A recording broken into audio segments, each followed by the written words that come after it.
அஸ்ஸலாமு அலைக்கும் வரஹ்மத்துல்லாஹி வபரகாத்துஹு. இந்த கனவு பற்றி இஸ்லாத்தினுடைய கொள்கையை பொறுத்த வரைக்கும் கனவை இஸ்லாம் இரண்டாக பார்க்கிறது. ஒன்று அல்லாஹ்வுடைய புறத்திலிருந்து வரக்கூடிய கனவு, இரண்டாவது விஞ்ஞான ரீதியான கனவு. இப்போ இந்த ரெண்டு கனவுகளை பொறுத்த வரைக்கும் பொதுவாக மனிதன் கனவு காணக்கூடியவன். சிலர் சொல்வார்கள் மிருகங்கள் கூட கனவு காண்பதாக சில விஞ்ஞான ஆராய்ச்சிகளை சொல்லுவார்கள். அப்போ இந்த அடிப்படையில் கனவு பொதுவாக மனிதர்கள் எல்லோரும், எல்லா மதத்தினர்களும், எல்லா இனத்தவர்களும் காணக்கூடிய ஒன்றாகத்தான் அந்த கனவு இருப்பதை பார்க்கிறோம்.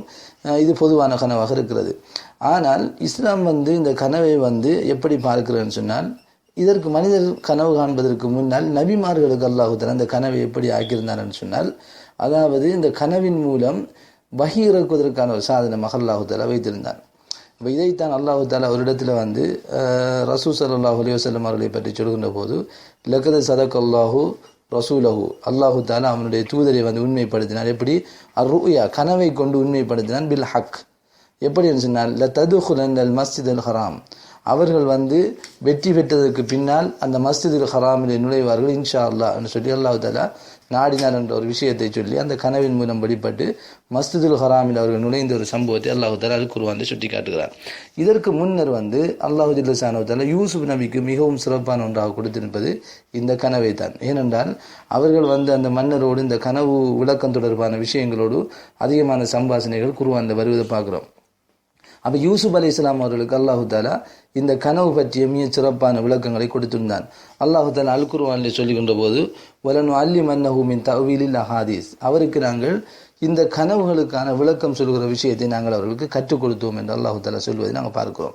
அப்போ இந்த அடிப்படையில் நபிமார்களுக்கு இது ஒரு பிரத்யோகமான ஒன்றாக அல்லாஹு தஆலா கொடுத்திருந்தார். இதேபோல் ரசூல் ஸல்லல்லாஹு அலைஹி வஸல்லம் அவர்களும் வஹியாக தனக்கு கனவுகள் இறக்கப்பட்டிருக்கிற அதே வேளை கனவுக்கு அவர்கள் விளக்கம் சொல்லக்கூடியவனாக இருந்தார். ரசூல் ஸல்லல்லாஹு அலைஹி வஸல்லம் அவர்கள் ஒரு சஹாபி சொல்கிறார், யா ரசூலுல்லாஹ், நான் வெண்மையை கனவு கண்டேன்னு சொல்கிறார். ரசூல் ஸல்லல்லாஹு அலைஹி வஸல்லம் அது கல்வி என்று சொன்னார்கள். இப்படி ஏராளமான செய்திகள் இருப்பதை நாங்கள் பார்க்கிறோம். அப்போ இது நபிமார்களுக்கு அல்லாஹு தஆலா பிரத்யேகமாக கொடுத்த விஷயங்கள். அதே மாதிரி சில சஹாபாக்கள் சொல்லுகின்ற விஷயங்கள் எல்லாம் நபி அவர்கள் அதற்கு விளக்கம் கொடுத்து கொண்டிருந்தார்கள் என்பதை நாங்கள் இது அல் குர்ஆன் மூலம் அல்லாஹு தஆலா நபிமார்களுக்கு கொடுத்திருக்கக்கூடிய சிறப்பு அம்சத்தை நாங்கள் பார்க்கக்கூடியதாக இருக்கிறது.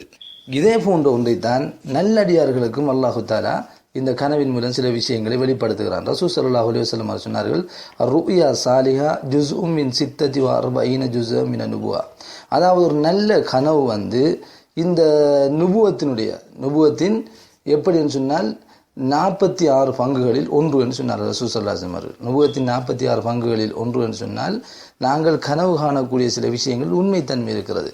அவர் ரசூல் ஸல்லல்லாஹு அலைஹி வஸல்லம் அவர்கள் சொன்னார்கள், நீங்கள் நல்ல கனவுகளை கண்டால் அல்லாஹ்விடத்திலே பிரார்த்தியுங்கள் என்று சொன்னார்கள்.